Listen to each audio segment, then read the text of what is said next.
ఈరోజు ఏర్పాటు చేయమన్న అంశం అవివేకంతో ఏడవబడే స్త్రీవా వివేచన గల స్త్రీగా చేర్చబడేదవా. మళ్ళీ చెప్తున్నానండి, అవివేకంతో ఏడవబడే స్త్రీవా వివేచన గల స్త్రీగా చేర్చబడేదవా. ఏంటండి ఏడవబడ్డం అనే పదం పెట్టారు, అర్జెంటుగా తీసేయండి అని నాకు బయట నుంచి ఒక ఫోన్ కాల్ వచ్చిందండి. వాక్యం తెలిసిన వాళ్ళు అండి, నేను ఇది కావాలని పెట్టలేదండి, బైబిల్లో ఉన్నదే నేను పెట్టాను. అది స్త్రీల కోసమే దేవుడు రాయించారు ఈ పదం, కాబట్టి నేను పెట్టడం జరిగింది. మీకు చెప్తాను, వాక్యం వినండి, అందులో మీరు తెలుసుకుంటారని చెప్పడం జరిగింది. మరి అవివేకంతో ఏడవబడతామా మనం, స్త్రీలుగా ఉన్న మనం? అవునండి. మరి మనం ఆ వచనాన్ని ఆ పదాన్ని మనం చూడగలిగితే, పౌలు గారు తిమోతికి రాసిన 2వ పత్రిక 3వ అధ్యాయం 7వ వచనం మనం చూస్తే, అవివేక స్త్రీల యొక్క ఇంట్లో చొచ్చి వారిని చెరపట్టుకొని పోవువారు. అంటే ఏంటండి? ఈడ్చుకొని పోవువారు. చెరపట్టుకుని పోవడం, ఈడ్చుకొని పోవడం. ఎక్కడికి ఈడ్చుకొని పోతాం మనం అనేది మనం తెలుసుకునే ముందు అవివేకం అంటే ఏంటో మనం ఒకసారి చూడాలి కదండి. ఆల్రెడీ ఇది సుజాత గారు చెప్పినట్టున్నారు, అవివేకానికి వివేకానికి తేడా. ఎంతమంది విన్నారు? చెయ్యొద్దండి. నేను వాళ్ళని అడుగుతాను, చెయ్యొస్తే వాళ్ళని అడుగుతాను. ఎత్తకుండా ఉంటే మంచిది. ఎత్తారు కదా, అడుగుతారు. ఏం చెప్తారమ్మా వెంకటలక్ష్మి? అవివేకానికి వివేకానికి తేడా ఏంటి? వివేకం అంటే జ్ఞానం గ్రహించడం, బుద్ధి లేకుండా. అవివేకం అంటే ప్రవర్తించడం. మీరేం విన్నారు? పాము వల్ల ఎలా ఉండాలండి? వివేకంగా, అవివేకంగా. వివేకం అనేసరికి పాముని ఉదాహరణగా తీసుకున్నారు. అలాగే ఇక్కడ వెంకటలక్ష్మి గారు ఏం చెప్పారు? జ్ఞానం లేకపోవడమే అవివేకం అని చెప్పారు. నిజమేనండి. అవివేకానికి మరి అర్థాలు మనం చూడగలిగితే, ముందుగా నిర్ణయాలు తీసుకునే సామర్థ్యంలో లోపం ఉంటుందట. అవివేకం గల స్త్రీలు ఏం చేస్తారు అంటే నిర్ణయాలు తీసుకోవడంలో లోపం ప్రదర్శిస్తారు. అంటే సరైన నిర్ణయాలు తీసుకోలేరు, సరైన ఆలోచనలు ఆలోచించలేరు. మరి ఎంత పెద్దవారైనప్పటికీ అవివేకం ఉంటే కనుక. అలాగే తప్పుడు మార్గాలు ఎన్నుకుంటారటండి. ఏమెన్నుకుంటారు? తప్పుడు మార్గాల్ని ఎన్నుకుంటారంట. తప్పుడు మార్గాలు ఎన్నుకోవడం అంటే బైబిల్ ప్రకారం దేవుడు వద్దన్నది చేయడమే. దేవుడు వద్దన్నది చేయడమేనండి తప్పుడు మార్గంకి వెళ్ళడం అంటే. దేవుడు ఎప్పుడు ఏం చెప్తారు? దేవుడు ఎప్పుడు మంచి చెప్తారు. ఆ మంచిని విసర్జించడమే అవివేకం. మంచి మార్గాన్ని విసర్జించడమే, దేవుడు చెప్పిన మార్గాన్ని విసర్జించడమే, పట్టించుకోకపోవడమే అవివేకం. ఉదాహరణకి మరి సౌలు రాజు గారు మీ అందరికీ తెలుసు కదా. ఆయన ఎవరు అభిషేకించారు? ఎవరు రాజుగా నియమించారు? సమూయేలు గారు. ఎవరు సెలెక్ట్ చేయమని చెప్పారు? దేవుడేనా? సాక్షాత్తు పరమందున్న దేవుడే ఇశ్రాయేలీలకు మొదటి రాజుగా సౌలు గారిని అభిషేకిస్తారు. అందుకే దావీదు గారిని చంపాలని చూసిన సౌలు గారిని దావీదు గారు రివర్స్ లో చంపడానికి భయపడతారు. ఎందుకంటే దేవుడు అభిషేకించిన వాడు, దేవుడు ఏర్పాటు చేసుకున్నవాడు, నేను ముట్టను అని తనను తాను తప్పు చేయకుండా నియంత్రించుకుంటాడు. అంటే ఇక్కడ దావీదు గారు ఎలా ప్రవర్తించారో తెలుసా? వివేకంగా ప్రవర్తించారు. ఛాన్స్ దొరికింది కదా, ఒక మాట అనేద్దాం. ఛాన్స్ దొరికింది కదా, ఖచ్చితంగా పొడిచేద్దాం. ఛాన్స్ దొరికింది కదా, ఎలాగోకలాగా వాళ్ళని రచ్చకి ఈడుద్దాం. ఛాన్స్ దొరికింది కదా, నాకు ఒకప్పుడు ద్రోహం చేశారు కదా, నేను ఇలా చేద్దాం అని ఎవరైతే అనుకుంటామో వాళ్ళు అవివేకులు. అర్థమవుతున్న మాట? అర్థం అవ్వాలని చెప్తున్నాము. దావీదు గారు వివేకంగా ప్రవర్తించారు. మరి సౌలు గారు అవివేకంగా ఏం ప్రవర్తించారు అంటే, సౌలు గారు దేవుడు సెలెక్ట్ చేసుకున్న రాజు అయినప్పటికీ, ఇశ్రాయేలు మొట్టమొదటి రాజు అయినప్పటికీ ఆయన ఏం చేశారో తెలుసా?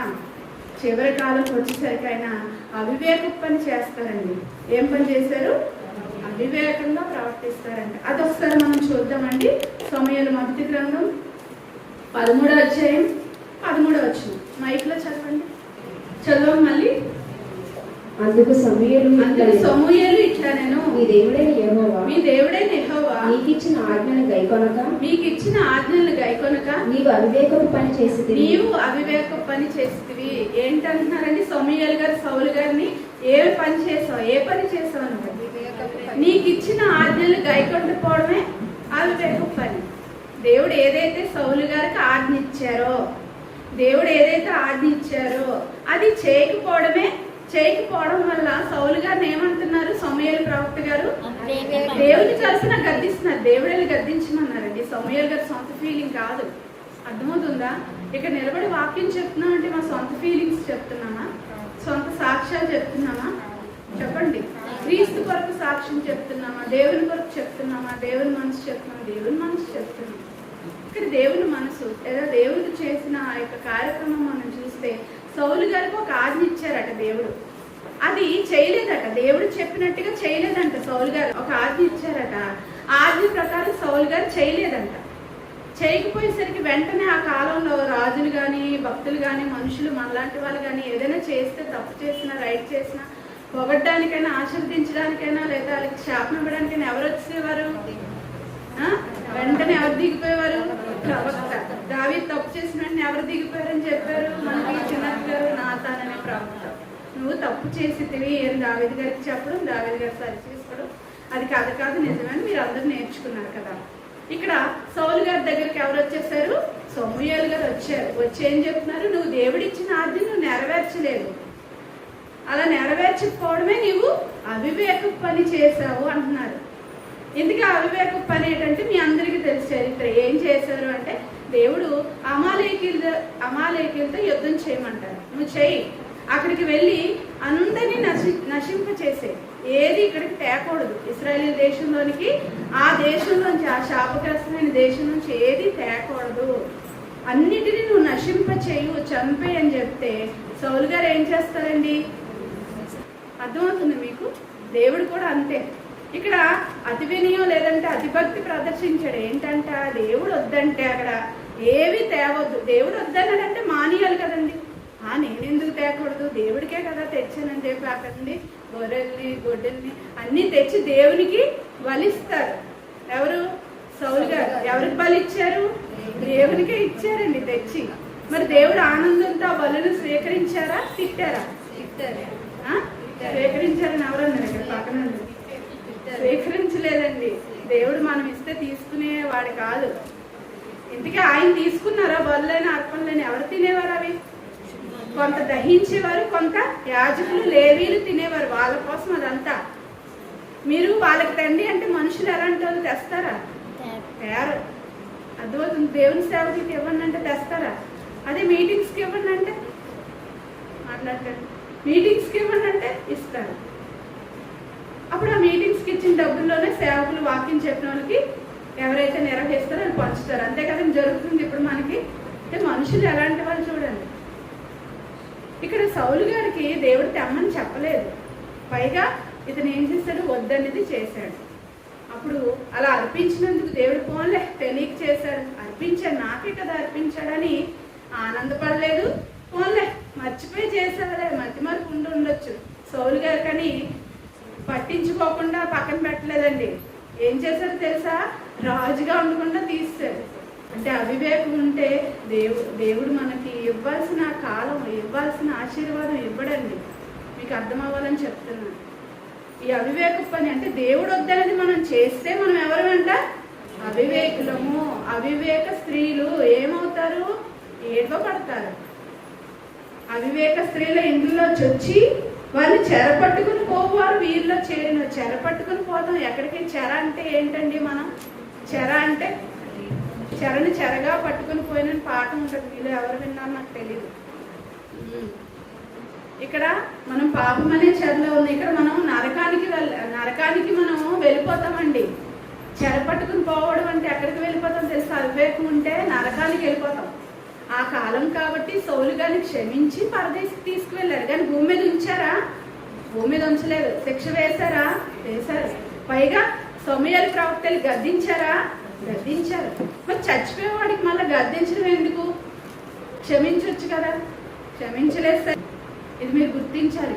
అంటే అంత గొప్పవారు, ఒకప్పుడు గొప్పగా బ్రతికిన సౌలు లాంటి గొప్ప వాళ్ళే మరి ఒక్కొక్కసారి అవివేక పనులు చేశారు. అలాంటి సమయంలో దేవుడు ఏ విధమైన శిక్షలు వేశాడో మనం చూస్తున్నాం. ఇక్కడ అవివేక స్త్రీలు చెరపట్టుకుని పోతారు. ఎప్పుడు అంటే వాళ్ళు ఎలా ఉంటారంటే అవివేక స్త్రీలు అంటే సత్య విషయమైన అనుభవ జ్ఞానం ఎప్పుడునూ పొందలేని అవివేక స్త్రీలు అంటాడు. ఆ పదం మీరు చూసారా లేదా వచనంలో? తిమోతికి రాసిన 2వ పత్రిక 3:7 సత్య విషయమైన అనుభవ జ్ఞానం ఎప్పుడు పొందలేని అంటే ఎప్పుడు వింటున్నా కూడా మనం ఏం చేస్తామో తెలుసా? అనుభవ జ్ఞానం ఉన్న వాళ్ళని కూడా మనం ఏం చేస్తామో తెలుసా? అవివేకంగా ప్రవర్తిస్తాము. ఎప్పుడు వింటున్నాం లేదా అసలు నేర్చుకోవట్లేదు. మనం స్త్రీలుగా ఉన్నాం, చర్చకు వస్తున్నాం, వాక్యం నేర్చుకోవడానికి కూర్చుంటున్నాం, వింటున్నట్టు నటిస్తున్నాం, కానీ మనం నేర్చుకోవట్లేదు. నేర్చుకోలేని వారు అవివేక స్త్రీలే. నేర్చుకుని కూడా ఈ విధంగా సౌలు గారి లాగా దేవుడు వద్దన్నది చేస్తే మాత్రం వాళ్ళు ఏమైపోతారండి? అంతవరకు వివేకం కలిగి ఉన్న స్త్రీలు ఏమైపోతారు? అవివేక స్త్రీలుగా దేవుని దృష్టిలో మిగిలిపోతారు. తద్వారా మనం నరకానికి చేర్చబడతాము, ఏడుపడతాము. నరకంకి వెళ్ళేటప్పుడు ఏమంటారు? జారిపోయాను ధనవంతుడు ఒక క్షణంలో నరకానికి క్షేమంగా నెమ్మదిగా వెళ్ళాను ఫ్లైట్ లాని ఉండాలి. ఎలా వెళ్ళాడట? దిగిపోయాను, జారిపోయాను అని అంటారు. అది పరదేశకు వెళ్ళిన వాళ్ళు వారి కోసం మాట్లాడుతూ భక్తుల కోసం ఏమని పదాలు సంబోధించబడతాయి? లాజరు గారు చేర్చబడిన, నెమ్మది పొందే స్థలంకి చేర్చబడిన, అబ్రహాం గారు తన స్వజనుల వద్దకి చేర్చబడిన. అర్థమవుతుందా మీకు పదాల్లో తేడా? మీరు బైబిల్ చదువుతున్నప్పుడు గడగడ చదువుకుంటూ వెళ్ళిపోకండి. గనగనమని ఇక్కడ ఏ పదాలు వాడాడు, ఎంత రెస్పెక్టబుల్ పదాలు వాడాడు. ఆ పదాలు మనకి దేవుడు వాడాలి అంటే మనం ఎలా ఉండాలి? సత్య విషయమైన అనుభవ జ్ఞానం ముందు పొందాలి. పొందిన వాళ్ళు కోల్పోకూడదు. చివరికి వచ్చేసరికి పొందలేని వాళ్ళు పొందాలి. ఆ పొందలేని వాళ్ళని దేవుడు అంటున్నాడు అవివేక స్త్రీలు. ఎప్పుడు నేర్చుకుంటున్నారట చూడండి. మళ్ళా కూడా చాలా మంది ఎప్పుడు వస్తుంటారు, కానీ ఎగ్జామ్ రాయమంటే రాయరు, నేర్చుకోమంటే నేర్చుకోరు, రమ్మంటే రారు. కరెక్ట్గా పరీక్ష అనగానే ఎస్కేప్ అయిపోతారు. నా మందిరంలో త్రొక్కమన్నది ఎవరు అంటారు? దేవుడు. తెలుసా?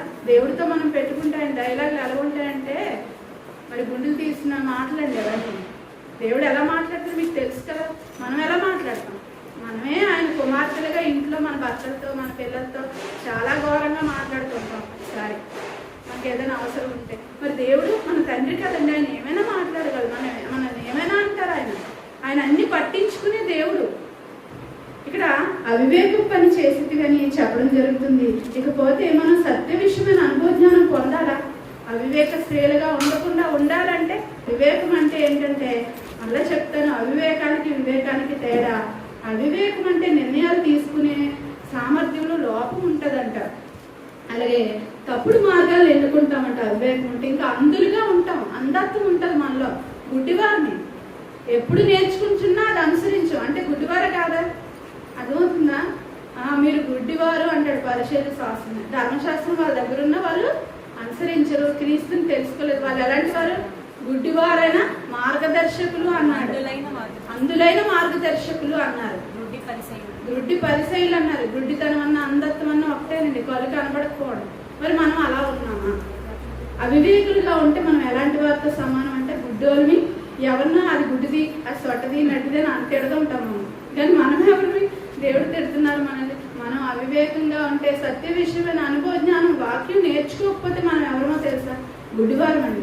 ఇంకా అవివేకానికి ఇంగ్లీష్లో ఏమంటారు తెలుసండి? స్టూపిడిటీ. అరే స్టూపిడ్ అని తిడతారు. ఎప్పుడైనా విన్నారా ఇంగ్లీష్లో పదాలు? అంటే ఆ పదాలన్నీ మనకు రాకుండా ఉండాలంటే, మనం స్టూపిడ్స్ కాకుండా ఉండాలంటే వాక్యం నేర్చుకోవాలండి. సత్య విషయమైన అనుభవ జ్ఞానం పొందాలి మనం. అలాగే మరొక పదం ఇంగ్లీష్లో అవివేకం అంటే ఫూలిష్నెస్. ఫూల్ అంటారా? విన్నారు ఎప్పుడైనా? ఒరే బ్లడీ ఫూల్ అని తిడుతుంటారు. ఎంత కోపం వచ్చేస్తుందో మనకి. కానీ ఇక్కడ ఆ పదానికి అర్థం ఇంగ్లీష్లో అదే. అంటే మనం జ్ఞానం నేర్చుకోకపోతే మనం ఎవరమంటే ఫూల్స్ని. అంటే ఫూల్స్ని అయిపోతాం, అటు నరకానికి చేరిపోతాం, ఫూల్స్గా మిగిలిపోతాం లోకంలో. అలా మిగిలిపోకూడదు కదండి. మనం ఎందుకు వచ్చాము? సత్య విషయమైన అనుభవం పొందాలనేది దేవుని కోరిక అంటండి. ఆ వచనం కూడా చూద్దామా? దేవుని కోరిక, దేవుని ఇచ్చ మనం నెరవేర్చాలి కదా. దేవుని సంకల్పం, ఆయన సంకల్పంలో భాగమే మనం నేర్చుకోవాలంట. తిమోతికి రాసిన మొదటి పత్రిక 2వ అధ్యాయం 4వ వచనం మనం చూస్తేనండి. తిమోతికి రాసిన మొదటి పత్రిక 2వ అధ్యాయం 4వ వచనం మనం చూస్తే ఆయన మనుషులందరూ రక్షణ పొంది సత్యమును కూర్చిన అనుభవ జ్ఞానం గలవారును ఉండవాలని ఇచ్చేయించుచున్నాడు. ఇచ్చ అంటే కోరిక కలిగి ఉన్నాడట. మనుషులందరూ అటండి, మనుషులందరూ ఏం పొందారట? రక్షణ పొంది సత్య విషయమైన అనుభవ జ్ఞానం గలవారై ఉండాలి. మనుషులందరూ పొందాలంటే, మనుషులందరూ తెలుసుకోవాలంటే వాళ్ళకి తెలియజేసే బాధ్యత ఎవరి మీద ఉంది? పురుషుల మీద ఉందా? స్త్రీలు పురుషులను భేదం లేదు దేవుడి దగ్గర, మన అందరి మీద ఉంది. మరి మనమే ఇంకా పొందకుండా ఉంటే వారికి ఎప్పుడు నేర్పిస్తాం? దేవుని సంకల్పం ఎప్పుడు నెరవేరుతుంది? దేవుడు కోరుకుంటున్నాడు, ఇచ్చయించుచున్నాడు అంటే అర్థం ఏంటో తెలుసా? కోరుకుంటున్నాడు. దేవుని కోరిక తీర్చాలి తండ్రి, నీ కోరిక తీర్చాలి, నీ కోరిక తీర్చడానికి మాకు మార్గం సరళం చెయ్యి. ప్రార్థన ఎవరైనా చేస్తున్నామో చెప్పండి. తండ్రి నాకు అది ఇచ్చి ఇది ఇచ్చి ఆరోగ్యం కాపాడి డబ్బులు ఇచ్చి కుటుంబ సమస్యలు తీర్చి ఇవే కదా అడుగుతున్నాం. కానీ తండ్రి నీ యొక్క ఇచ్చ ఏదైతే ఉందో అందరూ నేర్చుకోవాలి కదా, దానికి నా వంతు కృషి నేను ఏం చేయాలి తండ్రి అని అడుగుతున్నామా? ఆయన చెప్తున్నాడు నువ్వు నేర్చుకో ముందు అంటున్నాడు. నువ్వు నేర్చుకోకపోతే నువ్వు అవివేకురాలివి అంటే, అవివేకులు అంటే ఎవరో తెలుసా? మూడు రాళ్ళ కోసం బైబిల్ చెప్పిన డెఫినేషన్ మనం చూస్తే సామెతల గ్రంథం 14 వచ్చే మొదటి వచనం ఉంటది. 3 రాళ్ళు ఏం చేస్తండి? తన ఇంటిని ఊడబెరికేస్తుందంట. జ్ఞానవంతురాలైతే ఇల్లు కడతది. జ్ఞానం అన్నా వివేకం అన్నా ఒకటేనండి. జ్ఞానవంతురాలైతే ఇల్లు కడతది. ఇదంతా మనకు తెలిసి టైటిల్స్ చాలా మంది పెట్టి నెట్లో కానీ మన క్లాస్లో కానీ ఎంతో మంది లెక్చరర్స్ చెప్పడం మనం విన్నాం. జ్ఞానవంతురాలు ఏం చేస్తుంట? ఇల్లు కడుతుంది. ఇల్లు కట్టడం అంటే ఏంటండి? మీకు ఇల్లు లేకపోతే ఇల్లు కట్టడం? ఇల్లు కట్టడం అంటే ఆ ఇల్లు కాదండి, శిథిలమైపోతున్న ఆలయాలు మనమే. లోకంలో వాక్యం లేదు, వాళ్ళు కడుతున్నారు, వాక్యం ద్వారా మారుస్తున్నారు. అంటే ఇల్లు కడుతున్నారా? అలాగే తన ఇల్లు, తన పిల్లలు, తన భర్త ఇల్లు కడుతున్నారా? వాక్యంలో పెంచుతున్నారా? అదండి ఇల్లు కట్టడం అంటే. అదే 3 రాళ్ళు అయితే తన చేతులతోనే ఊడబెరికేస్తుంది. జ్ఞానవంతురాలకి వివేకవంతురాలకి అవివేకవంతురాలకి తేడా మనకే ఎదురుగా, మన కళ్ళ ఎదురుగా జనాలు చూస్తే అర్థమైపోతున్నాను. దేవుని మాటకు విలువిచ్చిన వారే వివేకవంతులు. దేవుని మాటకు ఎవరైతే విలువిస్తారో, నేర్చుకుంటారో, వస్తారో, వింటారో వాళ్ళే వివేకవంతులు. ఎవరైతే రారో, వినరో, ఎవరికి చెప్పరో వాళ్ళు ఎవరండి? అవివేకులు. ఎన్నో చేస్తున్నాం మనం. ఒక మాట మాట్లాడేయడం వల్ల, ఒక క్రియ దేవునికి నచ్చింది చేయడం వల్ల ఫలమంతా పోతుందండి. మరి అలాగే ఎందుకు మనం చేసుకుంటున్నాం? అలా నిలబెట్టుకున్న వాళ్ళు ఎంతమంది? అలా నిలబెట్టుకున్న వాళ్ళు ఎవరో తెలుసా? వివేకవంతులే నిలబెట్టుకుంటారు. అంటే నిలబెట్టుకోవడం కూడా వివేకమేనా? అదే జ్ఞానవంతులు ఇల్లు కట్టడం. ఇల్లు కట్టుకోవడం అంటే ఇల్లు ఫీల్ అవ్వకండి. మిమ్మల్ని మీరు కట్టుకోవడం కూడా జ్ఞానం ఉంటేనే కట్టుకుంటారు. జ్ఞానం లేకపోతే అన్ని దేవుడు చెప్పొద్దనివి, దేవుడు చేయొద్దని చేయడమే. దేవుడు ఎక్కడండి చెప్పాడు టైంకి రమ్మని అని అంటున్నారా? బైబిల్లో రెఫరెన్స్ చూపించమంటారా? దేవుడు ఎప్పుడు సమయ పాలన కోరుకుంటాడండి, సమయానికి రావడం. మీరు ఎప్పుడో వచ్చి ఏదో ఇవ్వడం కోరుకుంటున్నారా? శ్రేష్టమైనది ఇవ్వడం కోరుకున్నారా? ఆయన మనసు శ్రేష్టమైనది కోరుకున్నారు. ముందుగా ఆయనకి ఇచ్చి అంటారు. అర్థమవుతుందా? యెహోవా కార్యము అశ్రద్ధగా చేయవాడు శాపగ్రస్తుడు. చేస్తారు యెహోవా కార్యాలు. నాకు నచ్చినప్పుడు చేస్తానండి, నచ్చినప్పుడు వస్తానండి. తప్పు. దేవుడు తీసుకోండి నీ కార్యం, అది అవ్వదు, లెక్కలోకి వెళ్ళదు. నువ్వు అవివేకవంతురాలివి. అర్థమవుతుందా మీకు? చేస్తున్నాం మనం. కేజీ బంగారం తెచ్చి దేవుడికి ఇస్తున్నాం, కానీ ఎప్పుడు ఇస్తున్నాం? దేవుని పనికి అవసరమైనప్పుడు, దేవుడు అడిగినప్పుడు ఇవ్వట్లేదు. దేవుడు వద్దన్న తర్వాత ఉదాహరణకు చెప్తున్నానండి, అది తీసుకోడు దేవుడు. మీరు ఏమిచ్చినా ఏమనుకుంటున్నారు? మనం భూమి మీద పరీక్షా కాలంలో ఉన్నాం. అర్థమవుతుందా? కాబట్టి మనం ప్రతిదీ గెయిన్ చేసుకోవాలి. అంటే మార్కులు దేవుడి దగ్గర పడేటట్టుగా మనమే ఇల్లు కట్టేసుకోవాలి. మన ఇల్లు అంటే మనం ఇక్కడ పని చేస్తే మనకు అక్కడ ఇల్లు కట్టబడుతుందని చిన్నప్పటి నుండి మాకు సండే స్కూల్లో నేర్పించారండి. ఎంతమంది విన్నారా సండే స్కూల్లో? ఇంచుమించు అదే ఎక్కువ చెప్తారండి. ఇక్కడ మీరు పని చేస్తే మనకు అక్కడ ఇల్లు కట్టబడుతుంది, యేసుక్రీస్తు వారు కడతారు. నిజమేనండి, సిద్ధపరచబడుతుంది అన్నాడు కదా. మరి అక్కడ ఇల్లు కట్టుకోరా? ఇక్కడ ఇల్లు లేదని బాధపడకండి, ఎవరైనా సరే లేదు. కనుక మీరు కూడా వాక్యం తెలిసిన వారిగా ఉండాలండి. అప్పుడు దేనికి మీరు బాధపడరు, దేనికోసం ఆలోచించరు, హ్యాపీగా ఉంటారు. మీ మొహాలు చూసేటప్పుడు ఫ్రెష్గా నిగారింపుగా అందంగా ఉంటారు.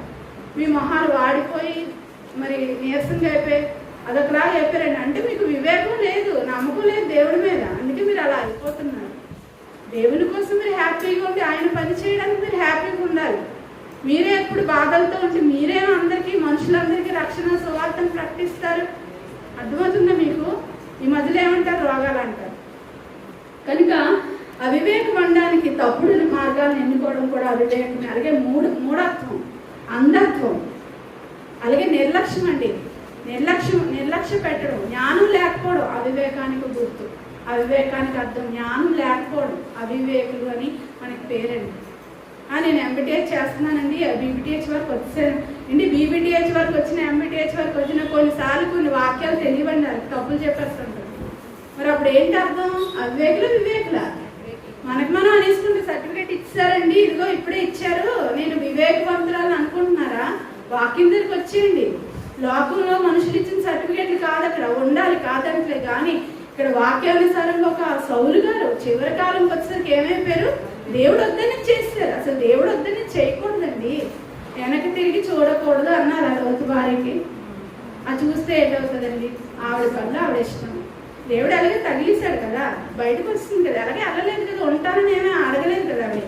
దేవుడి మాట వినే కదా బయటకు వచ్చింది. ఒక మాట విన్నారు కదా, నీ రెండో మాట ఏం చేసింది? మీరింది. చూడొద్దంటే చూడొద్దంటే తక్కువ చూసారు, కొన్ని లోతుగా చూసారా? పురుషుడు ఏంటి ఆయన చూడలేదు, ఇంటి దగ్గర ఆలోచన మనకి. కనుక ఇక్కడ అవివేకం అంటే అంధత్వం అని వస్తుంది, నిర్లక్ష్యం వస్తుంది, జ్ఞానం లేనితనం వస్తుంది. దేవుని జ్ఞానం నేర్చుకోకపోవడమే అవివేకం అండి. మరి పాము వలె మనమేం వివేకంగా ఉంటాం? అర్థమవుతుందా? అప్పుడు ఎవరొచ్చి మనల్ని కాటేస్తారు? ఎవరొచ్చి కాటేస్తారు? సాతాను. ఆదిలోనే ఎవరిని కాటేసింది? హవ్వని కాటేసిందా? తర్వాత ఆమె కుమారుడు కయ్యని కాటేసిందా? ఎవరు ఛాన్స్ ఇచ్చారు కయ్యనికి? కయ్యను ఎవరికి ఛాన్స్ ఇచ్చారు? అపవాదికి కయ్యనే ఛాన్స్ ఇచ్చారు. అర్థమవుతుందా? కనుక మన మనసుని కంట్రోల్ చేసుకోవడం కూడా వివేకం అండి. మన మనసుని కంట్రోల్ చేసుకోవడం దేవుని కొరకు, దాని కూడా వివేకవంతురాలు చేసే పని. మనసుని అన్కంట్రోల్గా ఉంచుకునే స్త్రీని ఏమంటారు తెలుసా? అవివేకవంతురాలు, అవివేకురాలు అంటున్నాడు దేవుడు. అంటే జ్ఞానం ఉంటే మనం ఏం చేస్తాం? అన్ని విషయాల్లో మనలో మనం సిద్ధం చేసుకుంటాం. దేనికి? చేర్చబడ్డాలి. ఎక్కడికి చేర్చబడాలి? మనం ఇటు సంఘానికి చేర్చబడాలి బ్రతుకున్నప్పుడు. తర్వాత ఎక్కడికి చేర్చబడతాం? పరలోకానికి, నిత్య జీవానికి. ఫస్ట్ సంఘానికి చేర్చబడుతున్నాం, అంతేనా? ఒక సౌలు గారిలో మనం వీగిపోకూడదండి. అలాగే బుద్ధి కలిగి ఉండడమే వివేకం. బుద్ధి జ్ఞాన సర్వ సంపదలు ఎవరి ఎందుకు గుప్తంలో ఉన్నాయంటే క్రీస్తునందే. ప్రవర్తనలో లోపం కూడా కలిగి ఉండడం, దేవుడు చెప్పిన ప్రవర్తన కలిగి ఉండకపోవడం కూడా అవివేకమేనండి. కాబట్టి నిజమైన గురువు అయితే ఏం చేస్తారు? నిజమైన గురువు యేసుక్రీస్తు వారు ఏం చేస్తారో తెలుసా? క్లిప్స్ రెడీ చేయమ్మా. అజ్ఞానాన్ని శిష్యుడు హృదయంలో నుండి పారద్రోలుతారు. నిజమైన గురువు అయితే ఏం చేస్తారు? అజ్ఞానాన్ని తొలగిస్తారు. ఈ అజ్ఞానాన్ని తొలగించడంలో మీకు బుద్ధి చెప్తాం, హెచ్చరిస్తాం, ఏంటి మంచి మాటలు చెప్తాం, ఆదరిస్తాం. ఒక్క ఆదరణ ఎప్పుడు ఆదరించుకుని ఉండమంటారా? అలా కాదు కదా. పిల్లల్ని ఎప్పుడు మీరు ఆదరించుకుని ముద్దులు పెట్టుకుని ఉంటారా? తిట్టరా అసలు? ఏంటి ఎక్కువ తిడుతుంటారు, కొద్దిసార్లు ముద్దులు పెడతారండి. ఎందుకంటే మన పిల్లలు ఎప్పుడు తప్పులు చేస్తారు, పిల్లలు కాబట్టి. అలాగే మనం కూడా ఎవరిమి? ఆత్మీయ తండ్రులకి తల్లులకి పిల్లలు. మనకు కూడా ఏం జరుగుతుంది? చర్చిలో గుద్దుతారు, బుద్ధి చెప్తారు, కొడతారు, చర్చిలో వేస్తారు, అవమానిస్తారు, అన్ని పడాలండి. కనుక నిజమైన గురువు ఏం చేస్తారంటే అజ్ఞానాన్ని తొలగిస్తారు. మనం కూడా నిజమైన గురువులుగా లోకానికి, మనుషులందరికీ మనం నిజమైన జ్ఞానాన్ని నేర్పించే గురువులుగా మనం ఈరోజు ఉన్నాం కదా. మనం ఏం చేయాలి? లోకంలో ఉన్న అజ్ఞానాన్ని మనం తొలగించాలి. మరి మనలోనే అజ్ఞానం, అవివేకం ఉండిపోతే మనమేం తొలగిస్తామండి? అర్థమవుతుందా మీకు? కనుక ముందు మనలో ఉన్న అజ్ఞానం తొలగించుకోవాలంటే సత్యముని కూర్చున్న అనుభవజ్ఞానం పొంది ఉండాలి. మూడులుగా మనం ఉండకూడదు. బుద్ధి కలిగి ఉండాలి. తప్పు మార్గాలకి, దేవుడు వద్దన్న మార్గాలకి మనం వెళ్ళి అవివేకులుగా మిగిలిపోకూడదు. దానివల్ల ఏమైపోతాం తెలుసా? నష్టపోతాం. దేవుని సలహాలు మనం తీసుకోకపోతే కనుక మనం నష్టపోతాము. ఏమైపోతాం? నష్టపోతాం. నయోమి అంట రొట్టెలు ఇల్లు అయిన యెరూషలేమును విడిచి, బేతేల్ అనే యెరూషలేమును విడిచి ఎక్కడికి వెళ్ళిపోయిందంటే మోయాబు దేశం వెళ్ళిపోయిందంట, శాపగ్రస్తమైన ప్లేస్కి. ఏంటి? కరువు వచ్చిందని. అసలు దేవుని ఇల్లు విడిచిపెట్టొచ్చా? ఇశ్రాయేలీలు పాలస్తీనాను విడిచిపెట్టొచ్చా? దేవుని పిల్లల సంఘాన్ని విడిచిపెట్టొచ్చా? విడిచిపెట్టకూడదు కదా, కష్టం వచ్చిందని. కాబట్టి ఇక్కడ ఆవిడ విడిచిపెట్టి వెళ్ళిపోయినందుకు 2 కుమారులను పోగొట్టుకుంది. చాలా మంది మనలో కూడా లేడీస్ మీటింగ్ కొత్తగా వచ్చినప్పుడు ఏంటి ఉద్యోగం చేయాలని ఒకరిని చూసి ఒకరు ఉద్యోగాలు చేయాలని ఒకరితో ఒకరు వెళ్ళిపోయారండి. మనమైతే అంతటా అందరూ మారు మనసు పొంది సత్య విషయమైన అనుభవజ్ఞానం పొందాలని దేవుడు చెప్తున్నాడు. కాబట్టి మరి సమయం అయింది. చివరిగా ప్రశాంతి గారు క్లిప్ అయ్యమ్మా. టైం అయిపోయింది. పార్ట్ చెప్తాను. ప్రశాంతిగా క్లిప్పండి, ఇది చూడండి. చూసి మరి మనము కూడా ఎప్పటికైనా ఆ స్థితికి, ఆ స్టేజ్కి మనం కూడా వెళ్తాం. ఆవిడ కిడ్నీస్ పోయాయి కదా, మనకు పోవు అనుకోకండి, మనకి ఇంకోటి పోద్ది. అదే మనకి మరణం ఎలాగైనా వస్తుంది. ఈ మరణం వచ్చేలోపు మనం అవివేక స్త్రీలుగా ఉండకుండా వివేకవంతురాలుగా మన ఇంటిని మనం కట్టుకోవాలని నేను హెచ్చరించుకుంటూ మిమ్మల్ని హెచ్చరిస్తూ నా మాటలు ముగిస్తున్నానండి. సమయం అయింది కాబట్టి ఈ క్లిప్ చూసి మనం ముగించుకుందాం. తర్వాత ఎప్పుడైనా నెక్స్ట్ పార్ట్ చెప్తాను.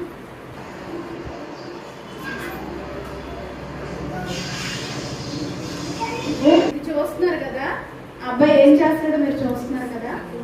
ఆమె ఏం చేస్తుంది, తల్లి, ముసలి తల్లి, అప్పుడు హార్ట్ అటాక్ వస్తుందండి సడన్ గా. పిల్లలు ఏమైపోయారు, అసలు పిలుస్తున్నా కూడా పట్టించుకోవట్లేదు. చూసారా పిల్లలు ఎలా ఉన్నారో. మరి జ్ఞానవంతురాలైతే ఆమె ముందుగానే కంట్రోల్ చేసి ఉంటే ఆ బిడ్డ అలా మారకుండా ఉంటుంది కదండి. కాబట్టి ఆ తల్లికి ఎఫెక్ట్ ఇచ్చాడు. కూతురు వస్తుందండి తర్వాత ఇంకో వీడియోలో, ఇది వేయండి చివరి వరకు.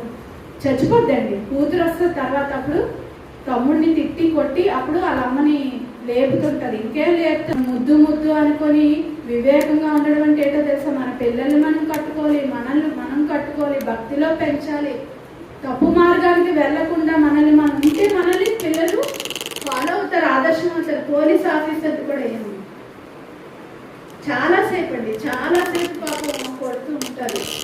సమయం మనకు లేదు కాబట్టి ఇది చూడండి.